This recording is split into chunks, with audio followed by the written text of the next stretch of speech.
Muy buenas a todos los presentes. Vamos a continuar con nuestro estudio de las cartas pastorales. Hoy vamos a iniciar con la carta de Tito. ¿No? Vamos a empezar con el capítulo número 1 de este libro. Así que te espero que todos estén listos con un lápiz, un papel, para poder anotar sus preguntas o también para dejar sus preguntas en la caja de los comentarios.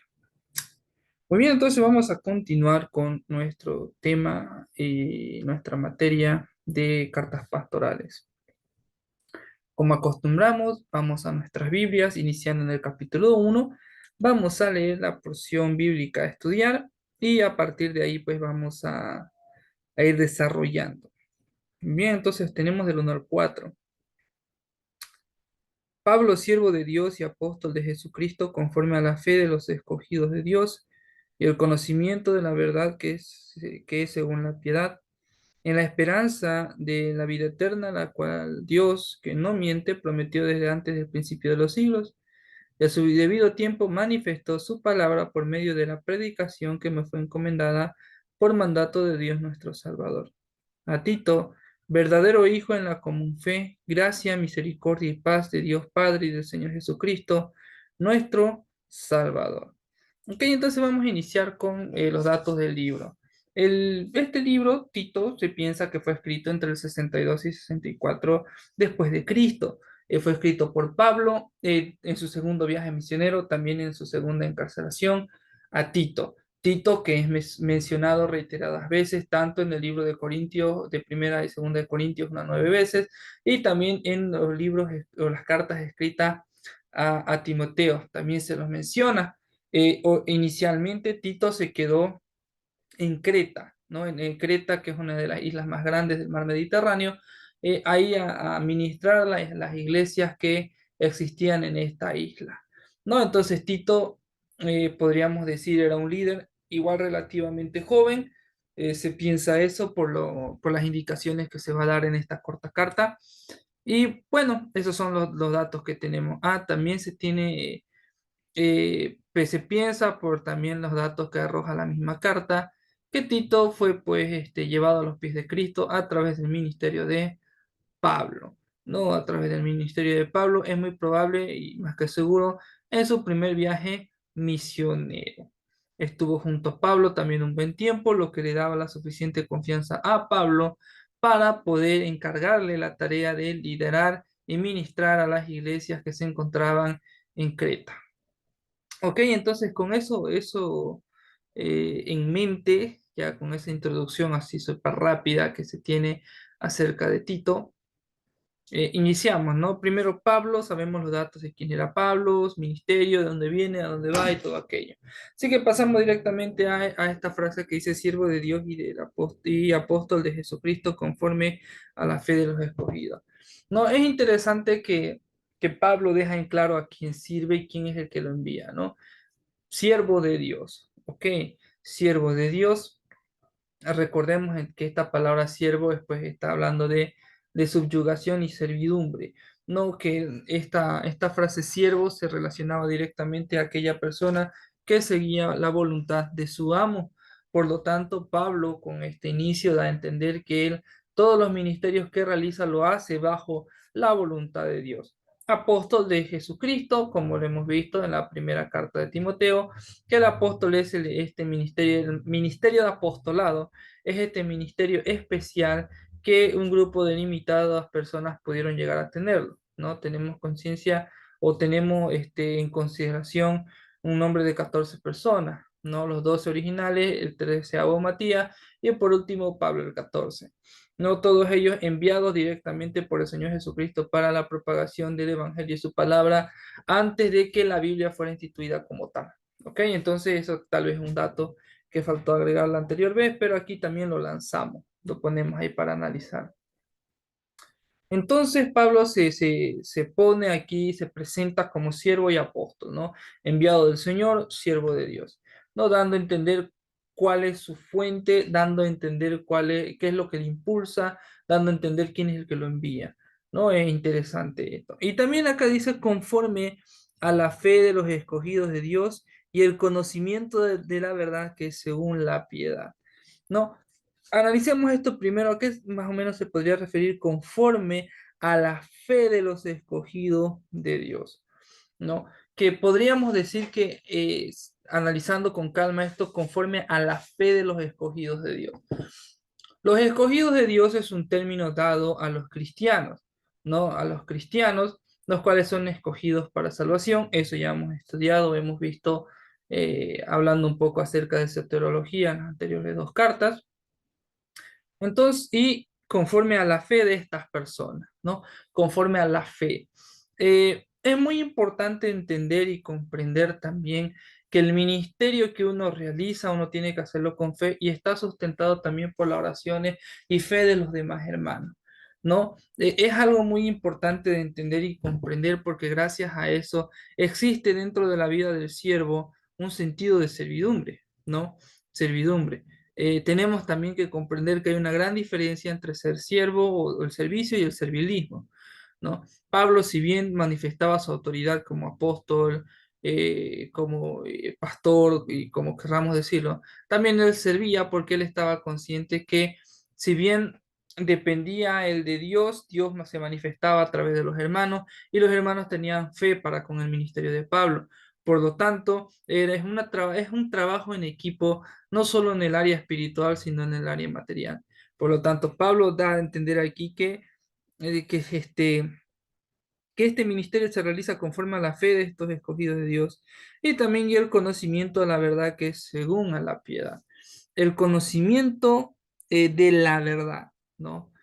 El conocimiento de la verdad. Me gusta igual esta frase mucho porque cómo un ministerio también puede seguir creciendo, el ministerio crece y se desarrolla también en la medida en la que el cristiano crece y se desarrolla, madura. El cristiano crece a través del conocimiento de la verdad, que es según la piedad, ¿no? Para poder conocer la verdad es necesario experimentar la piedad. La piedad es la salvación alcanzada a través del sacrificio del Señor Jesucristo. Por lo tanto, para poder llegar a tener fe, para poder llegar a hacer algún ministerio, es necesario ser salvo, y no solamente ser salvo, sino que también es muy necesario llegar al conocimiento de la verdad, ¿no? Conocimiento de la verdad. Eh, si bien cuando conocemos al Señor Jesucristo a través de la salvación y de la oración y de nuestra entrega hacia Él, llegamos a conocer, por decir de alguna manera, la verdad, pero esta verdad tiene que ser perfeccionada en el sentido de que el ministro del Señor tiene que prepararse, estudiar la palabra de Dios. Eso es algo que más adelante va a tocar con más calma Pablo, pero aquí está dando unos vestigios que hay que entender la posición que el siervo tiene delante de Dios, ¿no? Siervo de Dios, enviado de Jesucristo. Tiene que entender también que este ministerio es un trabajo en conjunto a través de la fe de los hermanos. Y no solamente de eso, sino que este trabajo en conjunto se debe hacer madurando en el conocimiento hacia Dios, ¿no? Entonces, esa era la manera correcta en la cual el siervo debe, a Timoteo le diciendo que debe actuar y debe prepararse para llevar un ministerio bueno, agradable a Dios. Si no solo eso, sino que dice ahí, y en la esperanza de la vida eterna, la cual Dios, que no miente, prometió desde antes del principio de los siglos, ¿no? Que, ¿cuál es la esperanza de hacer todo esto, ¿no? ¿Qué hay más allá de hacer todo esto? Podría cualquier persona incluso preguntar, ¿qué sentido tiene gastar tu vida en todo esto? Bueno, es por la esperanza de la vida eterna. Si bien esto igual es algo importante que debemos comprender, es que en esta vida que nos toca vivir hoy, tenemos la oportunidad de hacer el ministerio que tenemos para hacer hoy. ¿Por qué? Porque cuando estemos en la vida eterna y en la eternidad, no vamos a tener, por decir, el privilegio de poder testificar, de poder servir en este área, Señor. Va a haber otras cosas en las que sí, y estoy seguro de ello, pero es muy importante que esta esperanza de servicio, que todo lo que hagamos para el Señor hoy, es pues para una repercusión que va a existir dentro de la eternidad. También, avanzando un poquito dentro de esa idea del versículo 2 dice que Dios no miente y prometió desde antes del principio de los siglos, que esta salvación está dada para todas aquellas personas, o esta eternidad, perdón, está dada para todas estas personas que son salvas desde el principio, como hemos visto frases anteriores donde dice conforme a la fe de los escogidos. Y termina diciendo, ¿no? Y a su debido tiempo manifestó su palabra por medio de la predicación que me fue encomendada por mandato de Dios nuestro Salvador, ¿no? Manifestó Dios su palabra por medio de la predicación. Entonces es interesante también ver que la forma en la que, al menos en este tiempo, se transmite el Evangelio es a través de la palabra de Dios. En los tiempos de Pablo, si bien no estaba estructurada la Biblia como tal, la palabra de Dios se transmitía a través de la predicación. ¿Ok? En nuestros casos, aparte de la predicación, tenemos la Biblia, la cual por la voluntad de Dios se nos concedió. Entonces, de esa forma también es en la que se basa el ministerio. El ministerio de Pablo se basaba en el evangelio, el cual fue transmitido hacia él a través de la palabra o de la predicación. En el caso de nosotros también, el ministerio que profesamos o el evangelio en el que nos basamos es aquel que está basado en la palabra de Dios, en la predicación de su palabra. Bueno, y por último termina diciendo acá, a Tito, verdadero hijo en la común fe, gracia, misericordia y paz de Dios, Padre y del Señor Jesucristo, nuestro Salvador, ¿no?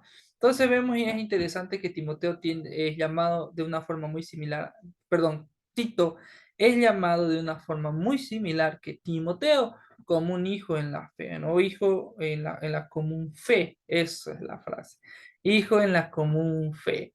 ¿No? Esta es la referencia que se nos da de que Timoteo fue llevado a los pies del Señor Jesucristo a través del ministerio del apóstol Pablo, ¿no? Del apóstol Pablo.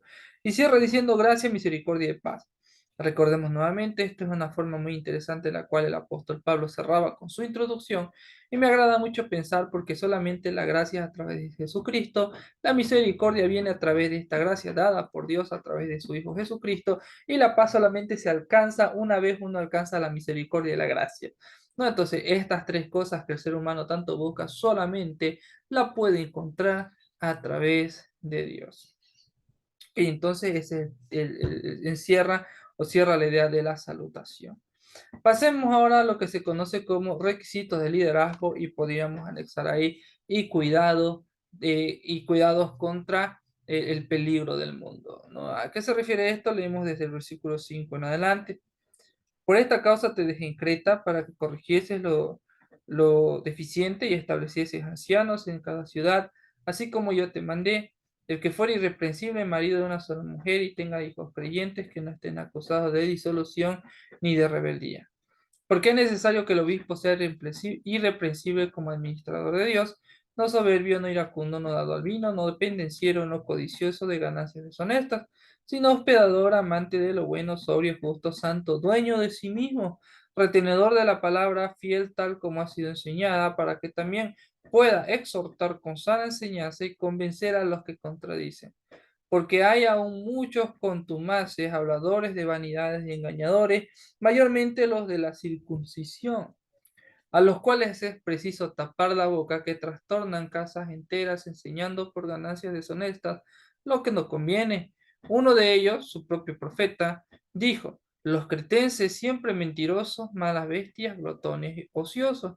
Este testimonio es verdadero, por tanto, reprenderlos duramente para que sean así, para que sean sanos en la fe, no atendiendo a la fábula judaica ni a mandamientos de hombres que se apartan de la verdad. Todas las cosas son puras para los puros, mas para los corrompidos e incrédulos nada les es puro, pues hasta su mente y su conciencia están corrompidas. Profesan conocer a Dios, pero con los hechos lo niegan, siendo abominables y rebeldes, reprobados en cuanto a toda buena obra. Entonces iniciamos con esto de que Pablo le dice acá a Timoteo, por esta causa te dejé en Creta, ¿no? Te dejé en Creta. Recordemos que, ¿por qué motivo, no? Y ahorita va a mencionar el motivo, el cual podemos entender que dice, para que corrigieses lo deficiente y establecieses anciano en cada ciudad, así como yo te mandé. Y esto es interesante, ¿no? Que nos habla acerca de corrigieses lo deficiente, ¿no? Entonces, había un problema dentro de las iglesias locales, porque si no hay un problema que corregir, no es necesaria, pues, entonces la corrección, ¿no? Ahora, parece ser que este problema se debía al liderazgo que existía. ¿no? Por lo tanto, dice ahí, seguimos leyendo el versículo 5 y estableciese ancianos en cada ciudad, así como yo te mandé. No que estos requisitos o esos requisitos que yo te di, para que puedas seguirlo, para que esto se pueda aplicar a la hora de elegir ancianos, pues sería bueno que lo sigas, ¿no? Para corregir lo que está mal. Y ahí tenemos un grupo de requisitos del cual ya lo hemos visto en 1 Timoteo que en teoría se repiten con algunas variaciones ligeras, ¿no? Pero en sí son los mismos requisitos. ¿Por qué? ¿Por qué los mismos requisitos? Por el hecho de que sin importar la ciudad en la que se encuentren, el siervo debe ser igual. Los requisitos para el siervo deben ser igual. Muchas veces escuché, pero no, los requisitos de para los pastores y diáconos son medio imposibles, ¿no? Escuché a alguien decir. Bueno, si fuera imposible, pues no lo hubiera puesto, Dios no lo hubiera puesto en el corazón de Pablo para poder pedir esos requisitos. De hecho, estos requisitos todos cristianos deberíamos cumplirlos, ¿no? Que todos tendríamos que ser aptos para poder llegar a ser, formar parte del liderazgo de una iglesia. Pero el hecho de que existan estos requisitos nos dan a entender que no todos, pues, pueden ser aptos de llevar un liderazgo así. Bueno, teniendo en cuenta ese requisito, nos hablan de algo interesante acerca del testimonio de los cretenses, o al menos de la realidad en la que vivían los cristianos en Creta. Porque dice ahí, terminando los requisitos, dice el versículo 10, porque hay aún muchos contumaces, habladores de vanidades y engañadores mayormente de la circuncisión. Ok, aquí nos habla de un tipo de personas a los que se les llama contumaces, ¿no? Contumaz se refiere a una persona la cual que a pesar de los castigos y represiones no cambia, no cambia. Entonces, para empezar, parece ser que existía dentro de la realidad de las iglesias de Creta, que tal vez habían líderes que por más que se les llamaba la atención, por más que se les decía que no hagan, incluso tal vez yo creo que la han puesto en algún tipo de disciplina, ellos seguían enseñando y hablando, estaban enseñando cosas erradas fuera de lo que es la verdad bíblica, ¿no? Que parece ser ese era el problema o el punto. ¿Por qué? ¿Por qué se piensa que este era el problema? Porque por el hecho de que analizando, por ejemplo, el versículo 9 se hace un énfasis especial sobre la palabra que no se hizo este énfasis en Timoteo. Dice, retenedor de la palabra fiel, tal como ha sido enseñada, para que también pueda exhortar con sana enseñanza y convencer a los que contradicen. No, entonces parece ser que este tipo de personas, dice, habladores de vanidades y engañadores, ¿no? Que estas personas contumaces, o sea, que a pesar de recibir muchas represiones y castigos, seguían hablando, seguían engañando, seguían hablando vanidades, y era un problema. Y dice que este tipo de personas mayormente eran los de la circuncisión. Esta frase, las personas de la circuncisión, hacen una referencia a personas judías, ¿no? Entonces, esto nos quiere decir que las personas judías eran judías cristianas, entre comillas, eran las que estaban causando más tipo de problemas. Dentro de lo que es la religión judía, o al menos el judío, es notablemente más religioso, ¿no? Entonces parece ser que hubo algún tipo de problemas con las actividades religiosas de estos cristianos judíos que chocaban directamente con la predicación y el evangelio de la palabra de Dios. Este tipo de personas existía dentro de la realidad de la iglesia de Creta, porque dice ahí, dice el versículo 11, a los cuales es preciso tapar la boca que trastornan casas enteras, enseñando por ganancias deshonestas lo que no conviene. Es preciso a estas personas taparle la boca. Ok, ¿cómo vamos a tapar la boca a personas así? No, si ya le hemos dado pero si ya le hemos dado, perdón, ¿cómo es posible taparle la boca a las personas así? Si estas personas, por decirlo de alguna manera, si están siendo escuchadas es porque han tenido algún tipo de liderazgo, porque dice que incluso sus enseñanzas estaban entrando a las casas, a los hogares de los cristianos. Yo les hago una pregunta para que piensen un momento y ¿cómo una persona puede llegar a tener autoridad de algún tipo? A ver, no, por ejemplo, su pastor, ¿no? Si su pastor siempre llega media hora antes del culto a la iglesia, si es que el pastor no vive en la iglesia, entonces si él llega media hora antes, él tiene toda la autoridad de decir, hermanos, tenemos que llegar más temprano a nuestras reuniones, ¿no? ¿Por qué? Porque él tiene la autoridad de decir eso, porque él practica lo que enseña, ¿no? Cumple el requisito bueno, yo estoy viviendo de esta manera, entonces se tiene que hacer de esta manera por el hecho de que esto es lo correcto. Ahora, pongámonos del otro lado, digamos que como maestros de la escuela dominical, en el caso, ¿no? De que nos toque enseñar, ¿no? Y decimos a los niños, niños, hay que venir a todos los cultos, a todas las reuniones, hay que asistir a la iglesia, pero nosotros solo vamos, no sé, el día que nos toca enseñar, o sea, el domingo de la mañana, y en la noche no vamos porque no nos toca por X o Y razón. Entonces, no tenemos la autoridad para decir, entonces automáticamente nuestra boca se cierra, porque no hay la autoridad para enseñar o para seguir hablando. De la misma manera, para estas personas que enseñaban y que hablaban cosas y otras cosas, la única forma de cerrarles la boca, por decirlo así, era manifestando y dejando en claro los requisitos del diaconado, o los requisitos del liderazgo, perdón. ¿No? Y es muy probable que este tipo de personas, al llevar una enseñanza así, de que decían más cosas de lo que hacían, por lo tanto se descalificaban a sí mismos a la hora de enseñar y por lo tanto ya no tenía autoridad aquello de lo que enseñaban. Esa era la manera, por eso es que dice, por esta causa yo te dejé y para que corrigieses eso que estaba deficiente a través de los requisitos que se ha dado para poner en luz a estas personas, las cuales están haciendo más mal que bien. Y dice ahí, y dice el versículo 12 algo interesante, que uno de ellos, su propio profeta, dijo, los cretenses, siempre mentirosos, malas bestias, o glotones o ociosos. ¿No? ¿Quién era esta persona? No, aquí se habla acerca de alguien que se llamaba Epímedes, era un poeta griego del siglo sexto y oriundo de Creta, ¿no? Que esta persona hablaba acerca de cómo era el cretense, y parece ser que el cretense era un poco cretino, ¿no? ¿En qué sentido? Parece que el cretense dentro de su cultura manifestaba siempre, o bueno, casi siempre una actitud de una persona mentirosa, como bestias y glotones y ociosos, o sea, personas que no tan gratas, ¿no?